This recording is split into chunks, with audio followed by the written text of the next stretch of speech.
እመጓ ደራሲ አለማየሁ ዋሴ እሸቴ። ቦሌ ዓለም አቀፍ አውሮፕላን ማረፊያ ስደርስ ከምሽቱ 1 ሰዓት ተኩል ሆኖ ነበር። ከመኪና እንደወረድኩ ሻንጣዎቼን አውርጄ ለእነርሱ በተዘጋጁ ጋሪዎች ላይ አድርጌ እየገፋሁ ወደ ውስጥ በፍጥነት ገሰገስኩ።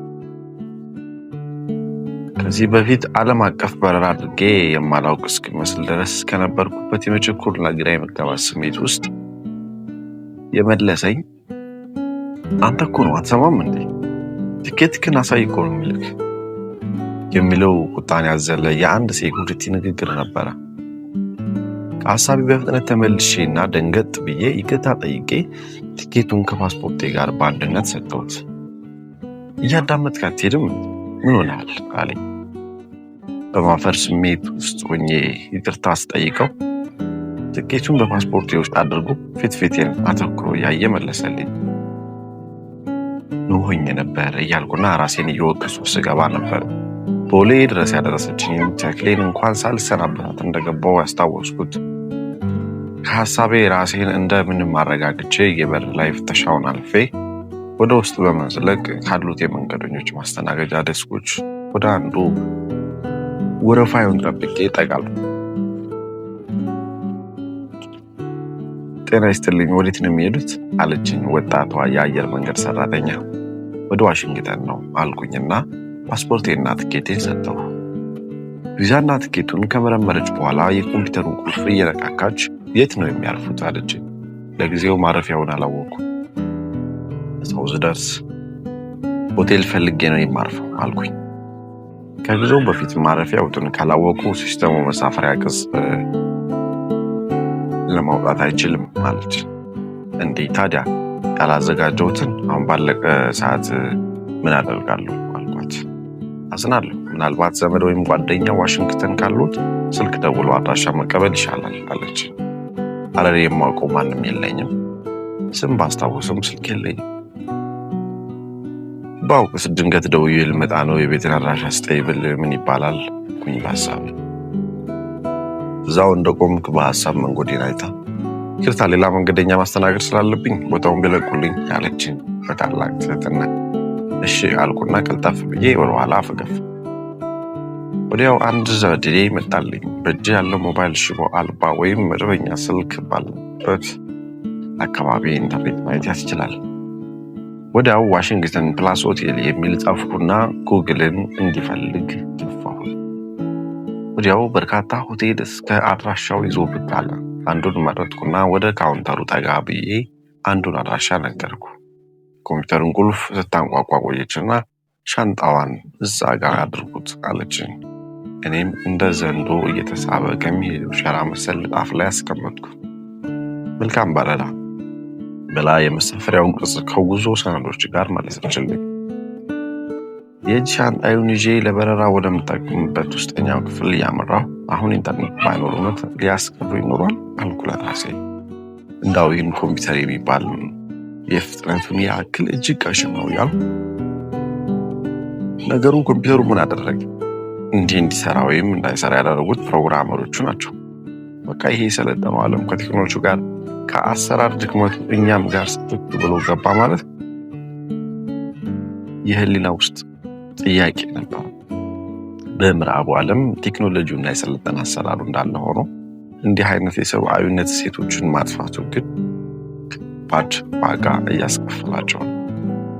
አሁን በዚህ ፕሮግራም መሰረት ኮምፒውተሩ ሰዎችን የሚያውቃቸውን ቁጥር ነው የሚጠይቀው። ሰው ይፈቅድልኛል፣ ካጣም ይከለክለኛል። አለቀ በቃ። ሰው ቢሆን ወይም ሰብአዊ እሴቶችን ባያጠፋ ኖሮ ግን ሆቴል ቀድሜ ያለመያዜ ብቻ መንገድ ሊከለክለኝ አይችልም ነበር።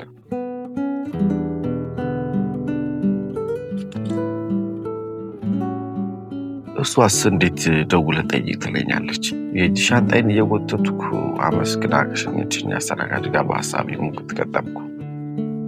ለምን በሌላ መንገድ አድራሻውን ለመሙላትና ለመረዳት አላሰበችም? በቃ ሰውም እንደ ኮምፒውተር ሰብአዊነት ሊተወው ነው ማለት ነው። ምዕራቡ ዓለም የተጎዳው አንዱ በዚህ ነው። አሸባሪዎች አይቀር የኮምፒውተር ፕሮግራማቸው ውሱንነት ስለሚያውቅ ልክ እንደኔ እንዳደረኩት ከበየነ መረብ አስሰውና ኮምፒውተሩ የሚጠይቃቸውን ሰጥተው አልፈው የሚፈልጉትን አደጋ ለማድረስ የሚችሉትና የዘዴን ቴክኖሎጂ አገዝ ስራዎች ሰብአዊ እሴት ማጥፋታቸው እንደ በጎ አጋጣሚ በመጠቀማቸው ነው። ታዲያ ይህ አሰራር እንዳለ እኛ ጋር የተገለባበጠ መምጣቱስ ምን አደጋ ሊኖረው ይችላል? በቀጥታ አደጋው ደግሞ ሰውን ራሱ ሰብአዊ እሴቱን እያጠፋ መሄዳቸው የበለጠ ያሳሰበኝ እሽምነቱን ኮምፒውተሩ ለሰዎች አስተላልፌ ወደ ውስጥ ገባሁ። የውስጠኛውን ፍተሻ አልፌ ወደ መቆያ ኮሪደሩ እንደደረሱ የመሳፈሪያ ጊዜያችን ደርሶ ስለነበር ግቡ ተባለ። ጉዞ የተጀመረው በሰዓቱ ነበር።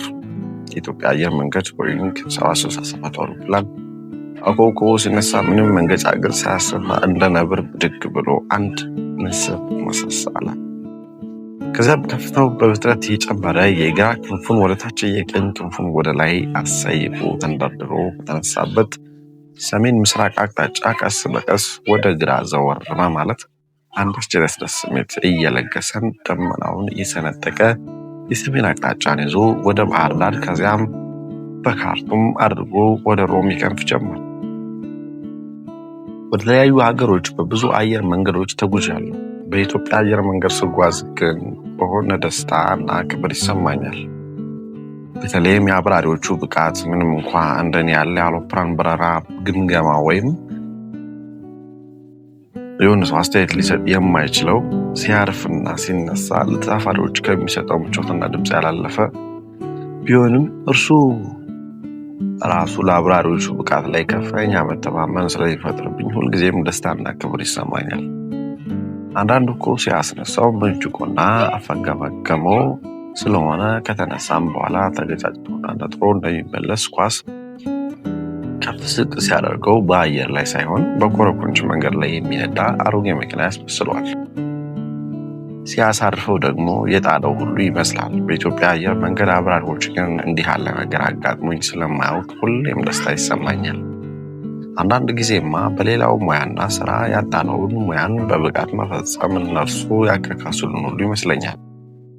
በተለይ ከሰለጠነው ዓለም ጋር ተናበውና በዚያው መጠን የሚያስቡና የሚሰሩ የተለያዩ ባለሙያዎች በግለሰብ ደረጃ ቢኖሩም በተቋም ደረጃ ሰራተኛው ሁሉ በዚህ አግባብና የሚቀርጽ ሀገራዊ መልክ ያለው ሊታይና አርአያ ሊሆን የሚችል ተቋም የሌለ የእኛ አገር አሰራር ሊሻሻል እንደማይችል ለሚከራከሩኝ አንዳንድ ምዕራባውያን ጓደኞቼ ሁልጊዜም ማሳያዬ ይሄው አንድ ለእናቱ የኢትዮጵያ አየር መንገድ ነው።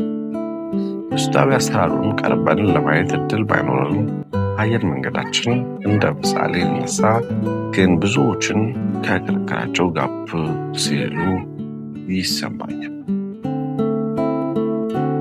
እመጓ ደራሲ አለማየሁ ዋሴሸን። ረጅም የአውሮፕላን ጉዞ ሳደርግ በተቻለኝ መጠን ዘና ለማለት እሞክራለሁ። እንደነቱ ከሆነ በጣም ዘና የሚልበት አጋጣሚ ቢኖር የአውሮፕላን ጉዞ ላይ ነው።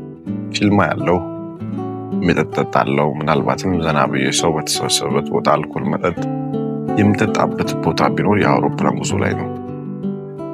የአሁኑ ጉዞ ግን ሀሳብ በማውጣትና በማውረድ እንቆቅልሽ ለመፍታት በመታገል የተሞላ ስለሆነ ጉዞዬው እንደ ሁል ጊዜው አስደሳች አልሆነልኝም።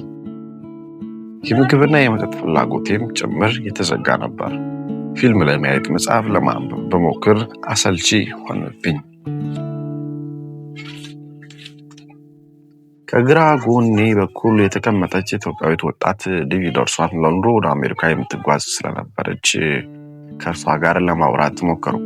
የእርሷን የደስታ ስሜት፣ የህልም እንጀራና ተስፋ ሳዳምጥ ደግሞ አቤት ሰው መሆን ያለው ፈተና አልኩ። ሰው እንጀራ ፍትህ ወይም ሰላም ፍለጋ ሀገሩን ጥሎ ቢሰደድ አያስገርምም። ነገር ግን ሰው እንዴት የትውልድ ሀገሩን ጥሎ ሲሰደድ ያን ያክል ይፈነድቃል? ብቻ እድለኛ መሆኗን እየሰበከችኝ በደስታ ስትቃዥ ከእርሷም ጋር ለመነጋገር ያደረኩት ሙከራ ጭራሽ ያቅለሸልሸኝ ጀመር። በሀሳብ እየነገድኩ በምዕራብ ዓለም ውስጥ ከገባሁበት ክርክርና ውይይት ወጥቼ ከመጽሐፍ ንባብና ከፊልም ተለይቼ ምናልባት የተሻለ ይሆናል ብዬ ከጎኔ ከተቀመጠችው ቴጋ የጀመርኩት ውይይት እንዲህ ሲያስጠላኝ መንገዴን የበለጠ አሰልቺ አደረገው። ልረሳው የሚፈልገው በውስጥ ያዘብኩት ገና ኤርፖርት ስደርስ ጀምሮ በሀሳብ ባህር ያሰመጠኝ ሀሳብም እንደ ናፍቆት ወዳጄ ፊቴ እየመጣ ድቅን ይል ጀመር። እንዲሁ ከራሴ ጋር ስታገል ከአዲስ አበባ ከተነሳን የ5 ሰዓታት ጉዞ በኋላ አውሮፕላኑ ሮም ሊዮናርዶ ዳቪንቺ አውሮፕላን ጣቢያ አረፈና ትንሽ መለስ አደረገኝ። ከ45 ደቂቃ ቆይታ በኋላም ጉዞአችን ወደ ዋሽንግተን ዲሲ አደረግን። ከሮም ከተነሳን ከ8 ሰዓታት በኋላ አትላንቲክን አቋርጠን ዋሽንግተን ዲሲ ዳላስ ኢንተርናሽናል ኤርፖርት ደረስን። በሀገሩ ሰዓት አቆጣጠር ከጠዋቱ 8 ሰዓት ተኩል ነበር። ግዙፍ አውሮፕላን መሬት ላይ ሳይሆን ውሃ ላይ እንዳረፈ ሁሉ ሳይንገጫገጭ አስፋልቱ ላይ ተንደርድሮ ቆመ። ተሳፋሪው እንደተማከረ ሁሉ አንድ ላይ አጨበጨበ። ከአውሮፕላኑ ስንወርድ በሀሳብ ሲወጣ ሲወርድ የደከመ ሰውነቴን ከውስጤ በተደበቀው ጉጉት አጠናክሬ ብወጣም ፓስፖርትና ቪዛ ለማሳየት ረጅም ሰልፍ ጠበቀን። ወረፋዬ ደርሶ ወደ ካውንተሩ ጠጋ ብዬ ፓስፖርቴን ሰጠሁ። ነጭ ወጣት ለምን ጉዳይ መጣህ አለኝ። ራሱን እንደ ገነት ወር ጠባቂ የቆጠረ መሰለኝ። ለንግድ ስራ አልኩት። ምን አይነት ንግድ አለኝ። የአበባ ንግድ አልኩት። ኦ ወዲህ ኒው ኦርሊያንስ ነው የምትሄደዋ አለኝ። አዎን አልኩና ገርሞኝ እንዴት አወቅህ አልኩት። ፈገግ ብሎ መረጃው አለኝ፣ ለምን እንደመጣህም አውቅ ነበር አለ። ያ ለምን መረጃ ከትንሽ እስከ ትልቁ እየቃረማችሁ መቼም መከራ ሳያመጣባችሁ አይቀርም አልኩ በልቤ። አሻራዬን ከወሰደና ፎቶግራፍ ካነሳኝ በኋላ መልካም ቀን ይሁንልህ ብሎ ፓስፖርቴን መለሰልኝ። የጉዞዬ መዳረሻ ግን ገና ነው። በዋሽንግተን አድርጎ ወደ ሉዚያና ግዛት መሻገር ነውና አሜሪካው የደህንነት ባለሙያ እንዳለው ብዙዬ ከጓደኞቼ ጋር የኢትዮጵያን የአበባ አትክልትና ፍራፍሬ ምርት በኒው ኦርሊያንስ ወይም ሉዚያና ላይ በሚካሄደው ዓለም አቀፍ ኤግዚቢሽን በማቅረብ ለዓለም ማስተዋወቅና ገበያ ማፈላለግ ነበር። እኔ ግን ተጨማሪ ትልቅ የጉዞ አጀንዳ ዓላማም ነበረኝ። በፍጥነት ተራምጄ ሻንጣዬን ከመረከቢያው ላይ አነሳሁና ወደ መንገደኞች መረጃ መቀበያ ዴስክ አመራሁ። ሆቴል መያዝ፣ ከዚያም በፍጥነት ስልክ መደወል አለብኝ አልኩ ለራሴ። ከብዙ መረጃ ዴስኮች ወደ አንዱ ጠጋልኩ። በግምት ወደ 70 ዓመት የሚሆናቸው ወንድና ሴት አዛውንት አገኘሁ።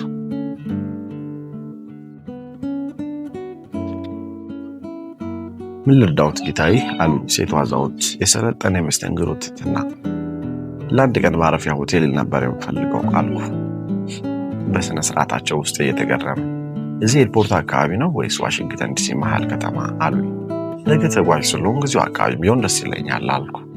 አዋን በእርግጥ አሁን የሚያስፈልግህ እንቅልፍና እረፍት ነው አሉኝ። ከዚያም ሆቴሎችን በኮምፒውተራቸው ላይ አዩና አንድ ሆቴል አለ፣ ዋጋው $100 ሲሆን እዚሁ መጥተው ሊወስዱ ይችላሉ። ዋጋው ይስማማ ይሆን አሉኝ። ፌር ኢናፍ አልኩኝ መስማማቴን ለመግለጽ። አሮጊቷ ሴት ሙሉ ፈገግታ አሳይተውኝ ሲያበቁ በ6ኛው በር ትወጣና 2ኛው መንገድ ላይ ሀራት ከሚለው ፌርማታ ላይ ሂድና ቁም፣ በ10 ደቂቃ ውስጥ መኪና ይልካሉ፣ መኪናው ይህ ነው አሉና የሆቴሉን አድራሻና የመኪናውን ፎቶግራፊ የያዘ ወረቀት ሰጡኝ። አመስግኜ በፍጥነት ወደ ተባለው ቦታ አመራሁ። ልክ በቆምኩ በ12 ደቂቃ መኪናው ከተፍ አለ። አይ አሜሪካ፣ አይ ስራ ማክበር አልኩኝ በልቤ። ወደ ሆቴሉ ደርሼ የመግቢያ ፎርማሊቲ ከሞላው በኋላ ወደ ክፍሌ ከሩጫ ባላነሰ እርምጃ ተጓዝኩ። በቃ የምጣደፍለት ነገር ቢኖር በፍጥነት ለአንድ ሰው ስልክ መደወል ነበረ። አይኖሩ ይሆን ለመገናኘት አይፈቅዱ ይሆን እላለሁ። ሻንጣዬን ወርውሬ ስልኩን አነሳሁ። ሃሎ የሚል የአሜሪካዊ ወንድ ድምፅ ሰማሁ። እንደምን አደራችሁ ፕሮፌሰር ዴቪድ ራምስፊልድን ማነጋገር እችል ይሆን አልኩኝ። ዴቪድ ነኝ አለኝ። ጤና ይስጥልኝ ፕሮፌሰር አልኩና ስሜንና ከኢትዮጵያ መምጣቴን ተናገርኩ። እንኳን ደህና መጣህ፣ ስልክህን እየጠባበቁ ነበር አሉና እንደምትመጣና እኔን ማግኘት እንደምትፈልግ ዶክተር ሻሮን ነግራኝ ነበር አሉኝ። የዶክተር ሻሮን ስም ስሰማ ደስታና በራስ መተማመን አደረብኝ። ዶክተር ሻሮን ሎማውን የ58 ዓመት አሜሪካዊ ሳይንቲስት ስትሆን እጅግ ብዙ የምርመራ ስራ የሰራች ታዋቂ የብዝሃ ህይወት ባለሙያ ነች። በወቅቱ የካሊፎርኒያ የሳይንስ አካዳሚ ዋና ዳይሬክተር ሆና ትሰራ ነበረ። እኔ ጋር ከተዋወቅን ከ7 ዓመት በላይ ሲሆነን ሰፊ የምርምር ስራዎች በጋራ ሰርተናል። በምዕራቡ ዓለም የምፈልገው ጉዳይ ካለኝ ዶክተር ሻሮን ለእኔ የበሩ መክፈቻ ቁልፍ ናት። ቀደም ብዬ ማወቅ የምፈልገው ጥብቅ ጉዳይ እንዳለኝና አሜሪካ ውስጥ ሊረዳኝ የሚችል ሰው እንዳለ ሳማክራት በተለመደው አነጋገሯ ማግኘት የምትችል ከሆነ እስኪ ልሞክር ብላ ነው። በዚህ መሰረት ነው የፕሮፌሰር ዴቪድ ራምስፊልድን የስልክ አድራሻ ያገኘሁት። ፕሮፌሰሩ ስለ ጉዞዬ ከጠየቁኝ በኋላ ታዲያ ምን ልርዳህ አሉኝ። በደፈናው አንድ የምርምር ስራ እየሰራሁ እንደሆነና የእርሳቸውን ድጋፍ የሚጠይቅ ጉዳይ ስላጋጠመኝ በአካል ላገኛቸውና ላወያያቸው እንደምፈልግ ነገርኳቸው አሉኝና የት ነው ያረፍከው? ምን ያክል ቀንስ ትቆያለህ አሉኝ። በበነጋው ወደ ሉዚያና እንደሚሄድ ከዛም 6 ቀን እንደምቆይና እሁድ እንደምመለስ፣ እርሳቸው ግን ሰኞ ማግኘት እንደምፈልግ ነገርኳቸው። ጥሩ ነው፣ እሁድ እንደገባ ያረፍክበትን ሆቴል ትነግረኝና ሰኞ ጠዋት መጥቼ ወደ ቤት ወስድሃለሁ አሉኝ። እርሷ መምጣት አይጠበቅበትም፣ አድራሻውን ከነገሩኝ በታክሲ መምጣት እችላለሁ አልኩኝ በኢትዮጵያዊ ይሉንታ። ምንም አይደል እንግዳዬ እኮ ነህ አሉኝ። ተሰነባብተን ስልኩን ዘጋሁ። እጅግ በጣም ደስተኛ እፎይታ ተሰማኝ። ወዲያው ጭልጥ ያለ እንቅልፍ ወሰደኝ።